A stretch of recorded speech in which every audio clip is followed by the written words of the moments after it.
વર્ષ પૂર્વે મિત્રો દ્વારા ભૂખ્યાને ભોજન પીરસવાના વિચાર સાથે અંકલેશ્વર પ્રતિન ચોકડી ખાતે ભૂખ્યાને ભોજન સેન્ટરની શરૂઆત કરવામાં આવી હતી, જે સેન્ટરને આજે 6 વર્ષ પૂર્ણ કરી 7મા વર્ષમાં પ્રવેશ કર્યો છે। ત્યારે 6 વર્ષમાં લાખો ભૂખ્યાને ભોજન પીરસી તેમની ભૂખ મટાડી છે। આજે પણ સાંજે પ્રતિન ચોકડી પર ભૂખ્યાજનોને ભોજનની વ્યવસ્થા નિઃશુલ્ક કરવામાં આવી રહી છે।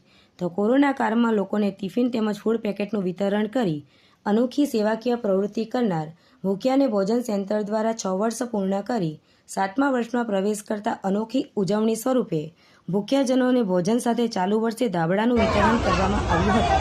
આ પ્રસંગે સંસ્થાના સ્થાપક સભ્યો તેમજ સેવાભાવી દાતાઓ ઉપસ્થિત રહ્યા હતા।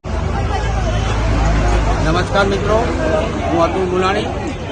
ભૂખ્યાના ભોજનની અમારી શરૂઆત 7મી ડિસેમ્બર 2018થી થયેલ હતી।